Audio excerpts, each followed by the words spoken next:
Welcome to another edition of KAZARR Spotlight of the Month. I'm your host, KAZARR Coleman, and we're here for season 3 with the very first segment. And we got a doozy for you folks. We have Malissa Johnson, and let me just tell you, she's dynamite. She has so much going for what she's doing right now, but I'm gonna let her talk mostly about it. But let me just share some things. She's a professor, she's a preacher, she's a prolific writer. She's the president of W.O.W Ministries. Yes. Who is Malissa Johnson? I am a survivor. Okay. I am the youngest daughter of Laura Walker. Okay. She birthed 3 girls as a single mother. She taught me how to survive, and she taught me how to love. I am her seed. Okay. I am a mother of 1 child, okay. Caleb Johnson. And I am a servant leader of Jesus Christ. Okay. That's who Malissa Johnson is. All right. Now you know that's pretty impressive. But I want to go a little deeper, right? Because see, everything you just told me, I think it connects to everything else that I just introduced you as. So let's talk about you as a professor. Tell us a little bit about that. That is kind of tied into my purpose. Okay. Me becoming a professor, I can recall as a little girl in the city of Detroit, Michigan. I was born and raised in Detroit, Michigan. I'm a native of the D, and I can remember being in my little classroom, and I had a little board in my classroom, and I had students in my classroom. They were my dials. And at that time, I had a love for teaching. Okay. Didn't know it, but I think it was birthed then. Okay.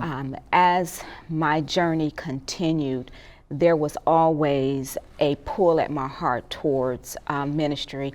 I was raised in the church, had a love for, God's word and actually teaching it, but didn't know if I was equipped enough to do that, and didn't really know what my purpose was. Just had a inner longing to do that. It wasn't until I went on the journey of discovering who I was that was birth. I was actually, to give you a little history, I went to college. After high school, I went to college and I majored in business. Okay. Business management, and after college I pursued a career in the real estate industry, and so I was in the real estate industry for over 10 years until it collapsed in 2008. And after it collapsed, I was a business owner, so I just wasn't working in the industry. I was a business owner in the industry, and so once it collapsed, I had to decide what's next for me. But again, I had that longing in my heart to do ministry, but I didn't know what that looked like.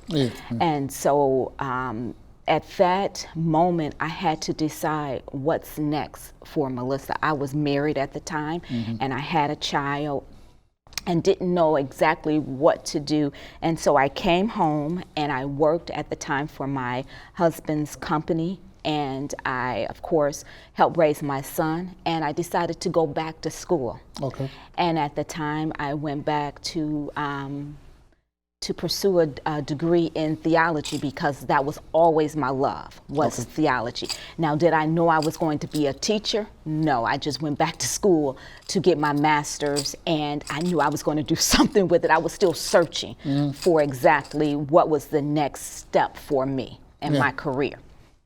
And so I went back to school. I got my master's degree in theology and pastoral counseling. But at the time, I was at a church, and the church that I was at had a Bible school.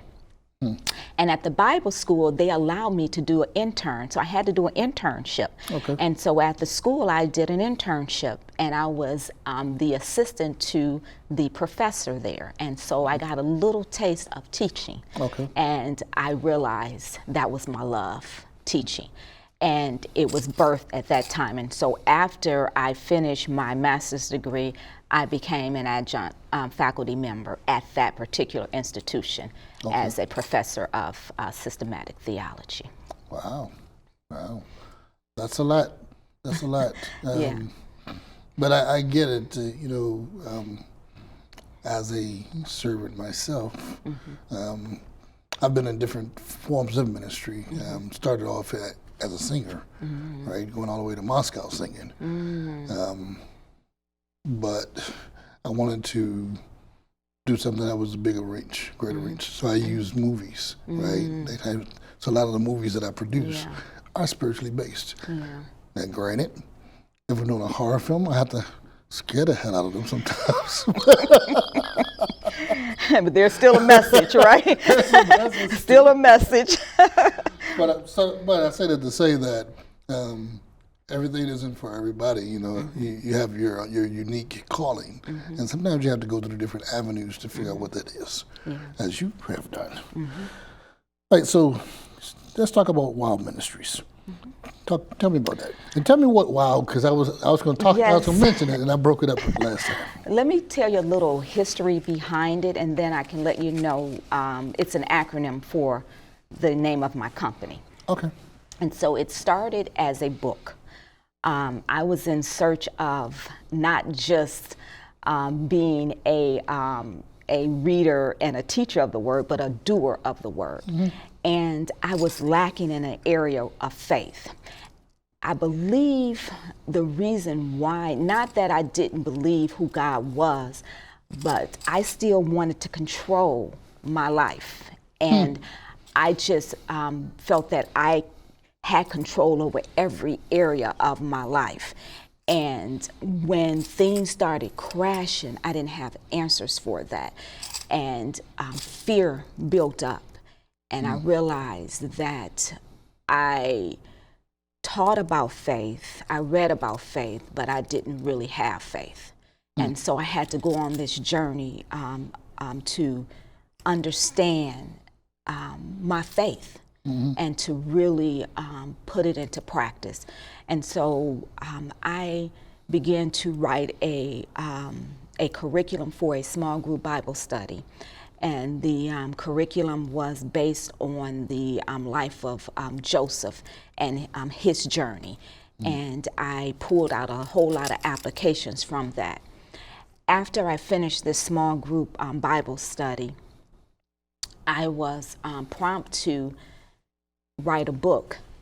And I never wrote a book ever in my life. And so I said, I'm not a book writer. I'm like, I know nothing about writing a book.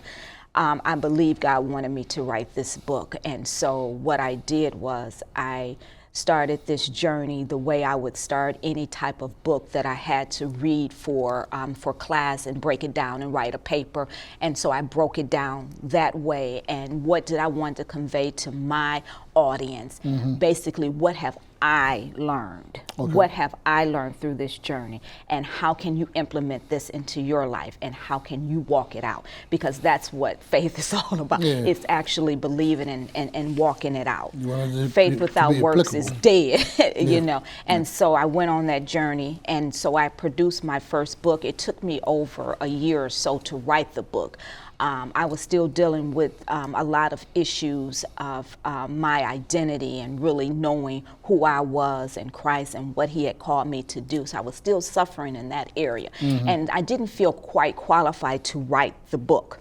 And I'll never forget this day. I was at work, and a colleague came to me and said, that she's from Bahamas, and she was telling me that she was talking to her spiritual mother in Bahamas, and she was telling her of some of the things that she was going through, and that she was, a little weary, and she was saying, be encouraged. She said, there is some spiritual lady that you work with on your job, and you can talk to her because she is, she's in touch with God, and you can, talk to her.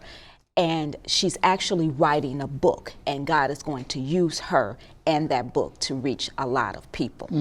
And when she and it may not have been in those exact words, but it was basically, that was what I pulled from the conversation. And when she told me that, I knew it was from God because one, she didn't know I was writing a book. Confirmation. Second of all, I didn't even know the lady in Bahamas, and she surely didn't know I was writing a book. And so I said, God sent someone all the way from Bahamas to confirm that this is from me, and I want you to write this book. And at that point, I knew I had to finish the book. It was probably because you were struggling with your faith, and you probably wouldn't have believed it if someone who knew you would have mentioned it to you. So. I was struggling probably in a whole lot of areas. But after that, God healed me completely. Okay. He healed me completely. And the areas of the self-identity, the self-worth, and all of that,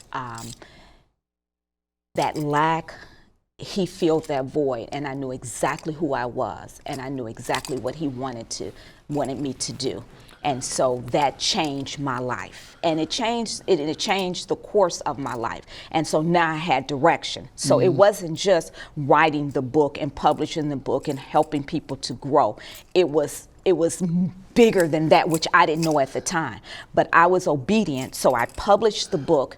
And I started having conferences and started selling books. And then God said, that's going to be your ministry. Awesome. And what's the name of your book? It's 7 Weapons to Defeat Worry. Okay, cool. And it's called WOW, Worship Over Worry. Going from faith to fear. The worry. So don't worry about it. That anxiety that's keeping you up all night. We was dealing with that. It ain't keeping me up. But no, I get it. So how to walk out your faith, how to go from a life of fearing everything to trusting God for everything. Yes. And so that was the book, that was the reason for the book.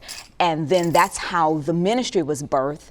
And in 2019, I birthed the ministry, which is called Worship Over Worry. And only thing he gave me was the book and conferences. That was it. I don't even think I had a plan, a business plan for the business. Matter of fact, I know I didn't have a business plan. All I did was got my website going, and I put my book and my conferences on the website, and I just took off. And then guess what happened? The pandemic. Yeah. The control issue. Right? Well, control comes around in different ways, right? Well, the pandemic happened, and when the pandemic happened, it stopped me from doing conferences, and my book stopped selling. So I'm like, okay, well, I have this business, but it's not making any money. So what am I going to do? And so I had to go back to the beginning, to the basics. And it started with having a business plan and a marketing plan and going to a life coach and finding out what's next for my business. What exactly will I do next to actually make it an actual business that makes money? And then. So, the interesting thing is sometimes we need to take some steps back because he revealed what the plan was, what the vision was. So he gave you that vision, but you needed to perfect the planning of it. Right. So sometimes you need that setback so that you can so you can maximize it as you come back out of that little time period. And it's also, I mentioned the control thing, right? Because sometimes we get ahead of ourselves, especially we have good intentions. We think we're doing right. And I'm not saying you're not, right? But sometimes we stop seeking for direction when we need to.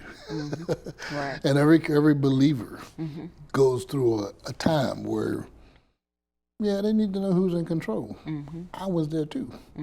I learned real fast when I didn't have brakes. I was ready to kill a bunch of people that was at the traffic light. I realized it wasn't me, right?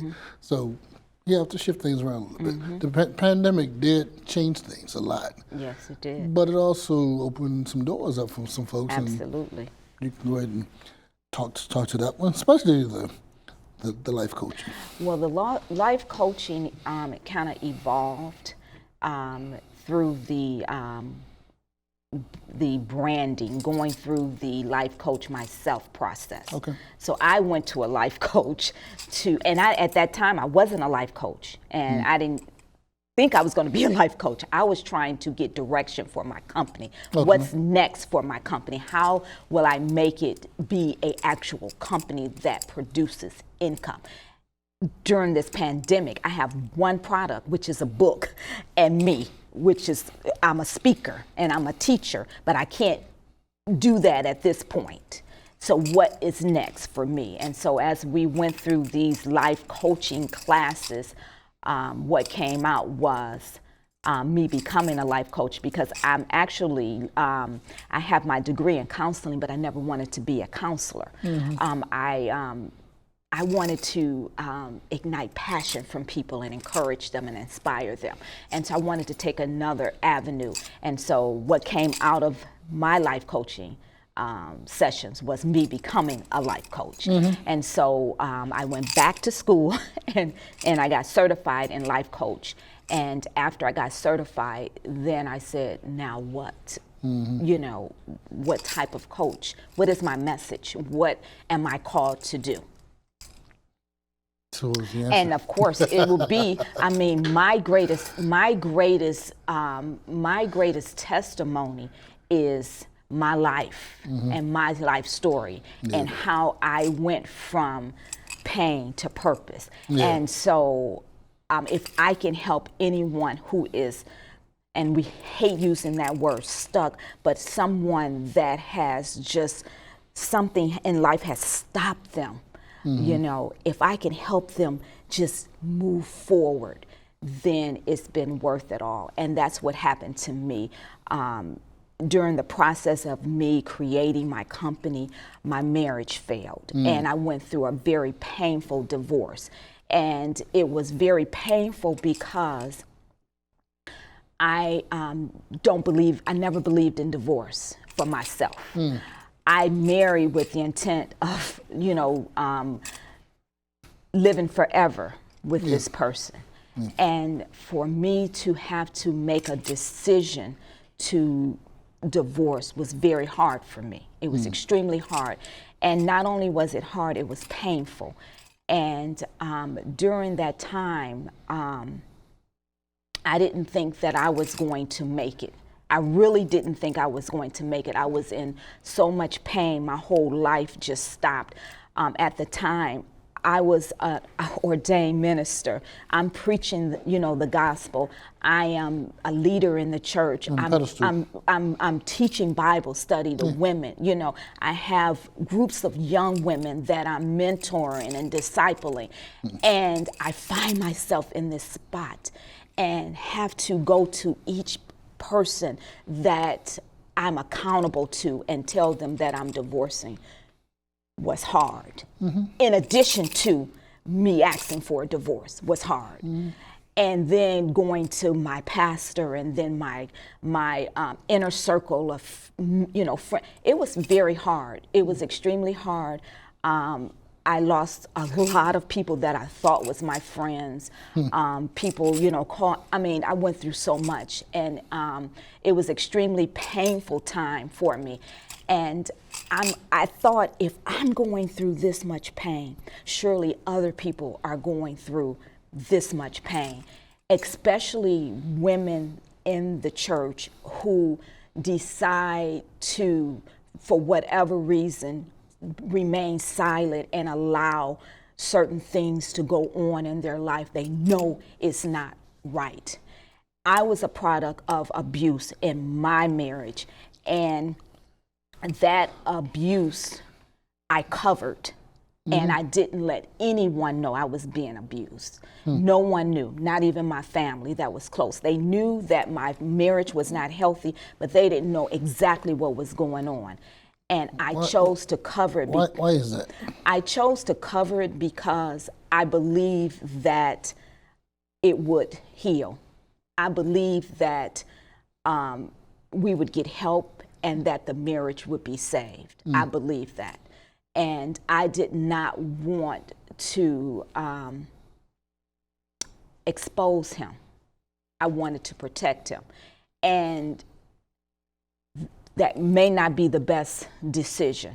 You know, that may not be the best decision because exposure could have meant someone getting help. So I don't know if that was the best avenue or not. Well, you know, when you're going through it, and I've been through it as well, and a lot of what you said is relatable. It's not just women, right? A lot of men go through some things too, right? Absolutely. And so I went through it as well, being involved in the ministry, you know, from singing and all, right? So, and people knowing me, and those same people disappeared when they believed some of the crap that came out of the other side. Right. You know, and I was at the same place. Where do you go from there? You don't think that you can move past that, but you do. You do. But you got to get past. You got to push past it, right? Right. So. Right. I mean, and the thing is that it's dark. Of course. You know, it can be very dark, and you can feel very isolated, and you can believe that this is only happening to you. Who's the source of darkness? Who's the source of darkness? Right? So you got a God, you got a devil, right? And he's behind a lot of it, but you're not focused on him, you focus on the people that you think are creating the most pain. But you got some behind the scenes stuff working. Yep. That's you have a lot of people there. Absolutely. So that is why I created the life coaching program. It's called Pain to Purpose, to help women not only who are in abusive relationships, whatever the pain may be, because it's all sorts of pain. I am not a therapist. I am not a counselor. I am a coach. So I don't deal with that side of, you know, the pain. I deal with getting you from where you stopped in your journey to moving you forward. Okay. That's my position. And I'm passionate about it. I can tell. And because I know both sides. I know how it feels not to be able to wake up in the morning and get up out of the bed and move forward. I know how that feels. And then I know how it feels when you can feel your strength returning and you get stronger and you get stronger and you get stronger. And then you're on this side and you're strong. But you know what? It's not necessarily the plan and the ideal plan, but sometimes he has to take you through certain things because you couldn't speak on it if you couldn't identify with it, if you didn't know how you got through it. So his plan sometimes isn't always in line with us. Right? I'm not saying that he was for divorce or looking for divorce, but he used whatever he needed to use. All things together. You just got to recognize it. Yep, I mean, I believe the word when it says all things work together. I mean, even the bad, the tough days in our life, somehow he makes it work together because my character was built from all of that pain. I'm not that same girl who doesn't know who she is. You know, I'm not that same insecure girl that wearing masks and was covering up everything. We just got to get out of our own way sometimes. Absolutely. And so we can grow, and we do grow through adverse situations. Cool. All right. No, that's cool. That's cool. That's cool. Because I wanted to hear that, right? Yes. Let's talk about the Brilliant Man show. Talk to me about that. So the Brilliant Black Man show. Oh, yeah, so Black Man, I forget. It's called, so it's called the Brilliant Black Man. Well, actually, it started in 2020. I try to write about it. I enjoy writing poetry, and so it's soothing to me. And sometimes it releases some of the emotions that I'm having at the time. And so there was a whole lot of events going on, and I'm gonna zero in into one event in particular. But watching this event, it brought so much tears to my eyes because I just didn't see it as a life being taken. I saw it as there is no value in our men. And so I tried to write about it. And so that burden didn't go away with me writing about it. And then I tried to do spoken word about it. And the burden didn't go away. And one day I woke up and a voice said, you need to do a tour and interview Black men. Now, here we go. I'm being pushed again. I'm being pushed again because I don't know anything about interviewing. And so I said, I have to share with the world the stories and the successes of our Black men. I personally knew of a whole lot of successful Black men that you don't see on the media, you don't see on the screen. I knew of a lot of them, and what I was seeing on the screen is an image that I think is in most people's head, and that is why the narrative is different for our Black men. And so what prompted it, I just have to share this with you. It was a man called George Floyd. This was so brilliant. When I was looking up his story, I brought it up. And when I brought it up, I couldn't believe it. He had a page. It was like 2 or 3 page, Wikipedia page on him. But guess what? It wasn't about successes. It was about his life being taken from him. And then all of the people that was involved in this criminal act. What a bad way to have your life, portrayed on social media. But however, it was portrayed. But it was his life that I saw on TV, and the officer who had his, I guess we'll never forget that image. The knee on his neck or his throat or whatever that took his last breath. I will never forget that. And him laying down there and in that vulnerable state, it just did something to my heart. And it was George Floyd. So on May the 25th, 2020, this is when this happened. My tours began that July. Okay. So it was prompted from this. This man's life was taken by policemen. Someone that should be upholding the law took this man's life. And that burden was with me for a long time. And it wasn't just him. It was seeing all of these reports. And when I brought up another report, it was saying over 136 young Black men being killed by law enforcement. And that's the ones that have been reported. And it could be more since they reported that. And then what about the ones that go unreported?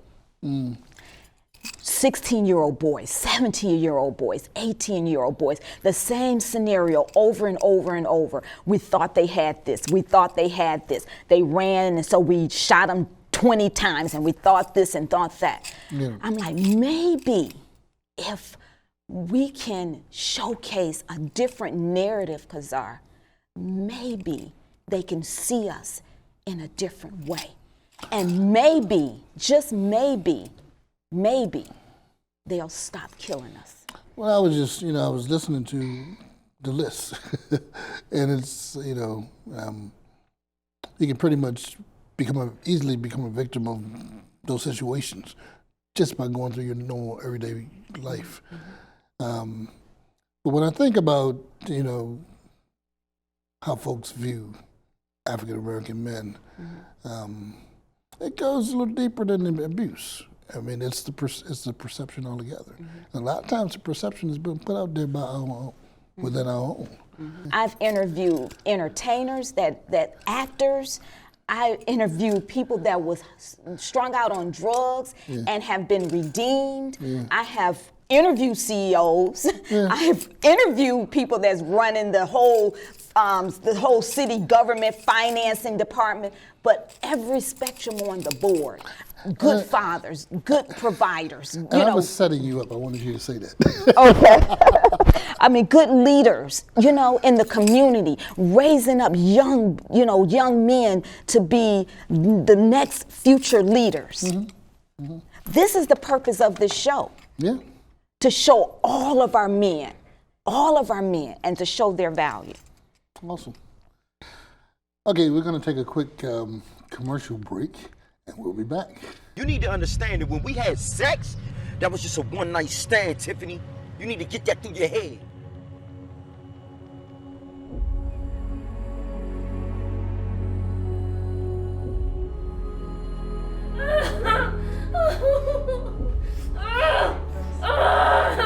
Never again!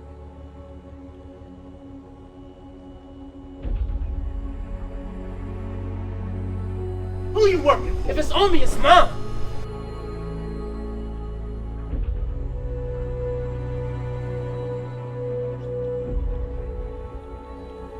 No, I'm not happy. Marlon.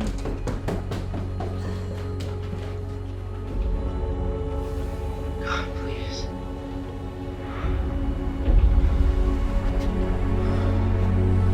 God, please. These streets ain't for you, brother. You got a lot to live for. But you gotta believe that yourself. You have to believe that.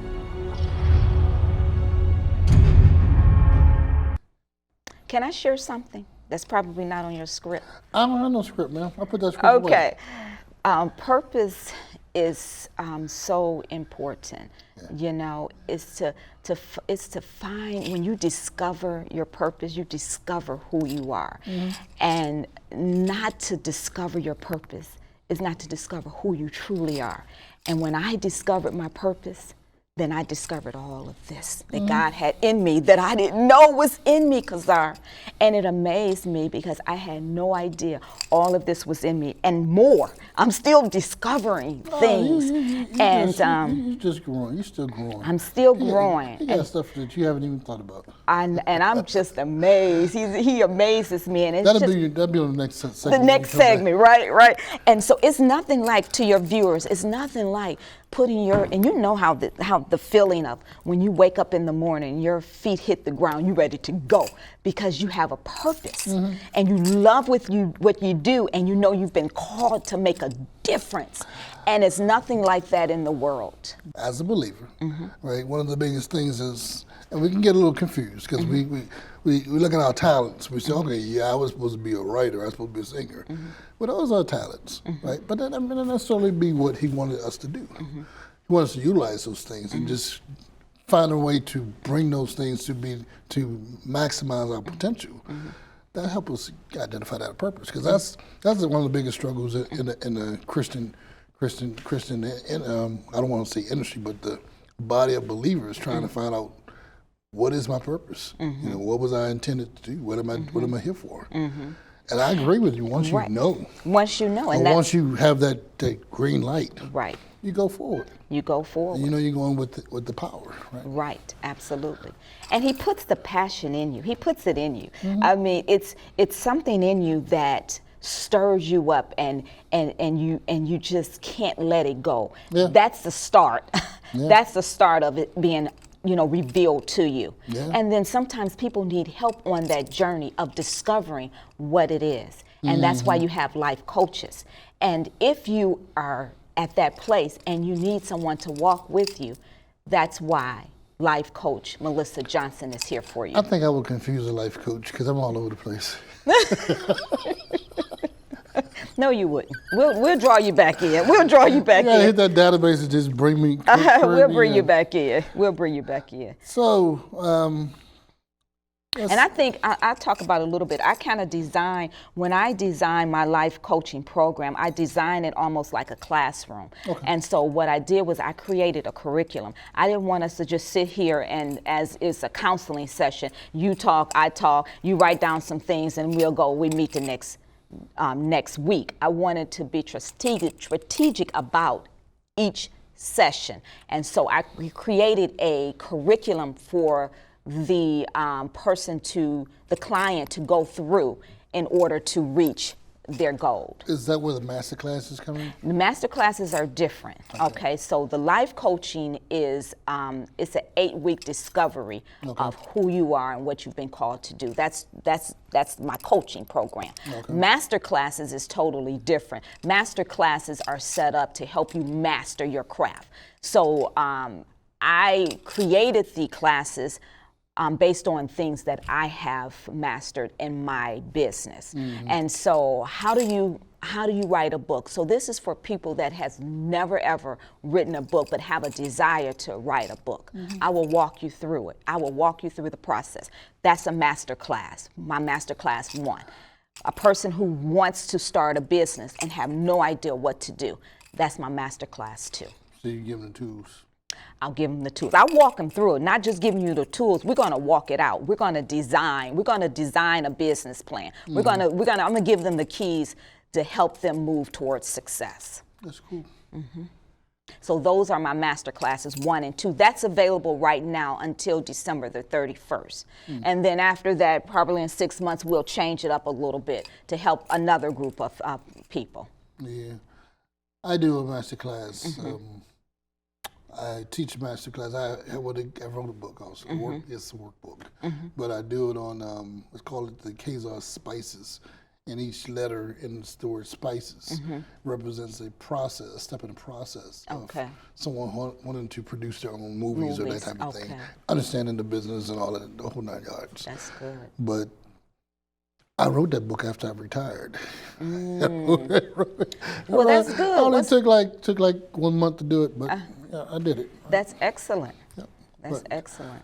So I only say that to say that I think what you're doing is great. And you say you're not doing counseling and all that, but you've been counseling the people that's going to be watching this show. You know, because like I said earlier, you know, you never know who you're touching as you're speaking. Right. A lot of folks can identify with where you are, what you've gone through, what they're currently going through. So you never know. We just got to be available and faithful with what He gives us. I would like to say this, and I think I want to say this because of the you can say anything you want to say. the conversation that I had on Facebook Live on today. And as I was talking about the Brilliant Black Man show, I thought about healing, I thought about reconciliation, and I thought about forgiveness. And I wanted to put that cry out to women and men. Even if your relationship, even if your marriage did not work, I would hope that you will still seek some type of reconciliation and some type of forgiveness. You jumped my question. That was one of my questions. Oh, was it? One of my questions was, what advice would you give? Yeah. Well, as it right. Well, I mean, and that was as it relates to relationships, especially when you have children involved. I hear so many testimonies. I have a lot of male friends, of course, because this is what I do for a living. So I have a lot of male friends, and it grieves me when they tell me the wife turned the kids against me. Always. The wife turned, and it ain't one. It's no. Several, you notice I said always. It's several men. The children sided with the wife, and I put a plea cry out there to us women, as being a woman that has went through divorce. I would never degrade my son's father, ever. He, just because our relationship did not work, I will not degrade who he is as a man, as a father to my child. I will allow him to be a father to my child, and I will allow my child to have both parents in his life, because he needs both parents. Women, he needs his father. Fathers, your child needs their mother. You guys have to work it out.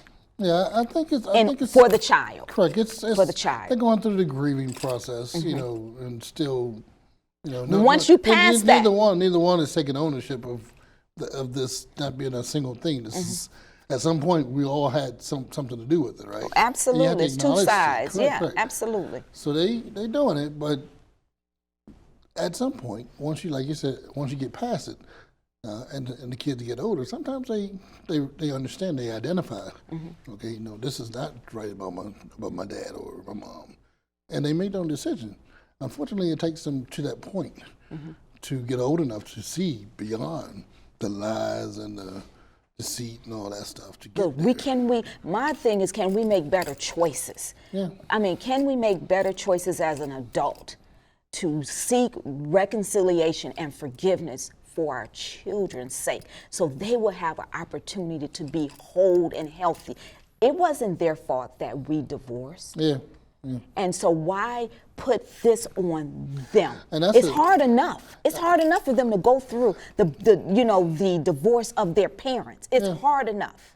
And I think at some point, the kids tend to even question whether or not they had anything to do with it. Yeah, am I the fault? The blame for my mom, my dad divorced, and what did I do? You know? Right. So and that's what I said. You be adults. And I know me and my ex-husband, we set my child down. And we had a conversation, and we said, what happened to us had nothing to do with you. I'm like, I love you unconditionally. Yeah. His dad, I love you unconditionally. I know this is hurting you. I know it is, but we're here for you, and we love you, and we're going to help you through it. And we made that choice, and hopefully more parents will make that choice for their children, because their children suffer when we don't. And I think they probably will if, and I say if the outside influences are not dictating their decisions, you know, their actions. And sometimes once they have so many people whispering, you know, I would do this, you shouldn't do this, instead of making that decision or having a conversation themselves, they'll be stuck until they get to that point. Right, and that's why you seek wise counsel. You know, some people you cannot go to. You know, you need to seek wise counsel that will give you wisdom, and I'll leave it at that. Yeah. So you're saying your girlfriend now isn't the best person, huh? Not if she's not going to give you wise, and not if she's not going to give you wisdom. She is not. Not if she's going to give you what you want to hear. No.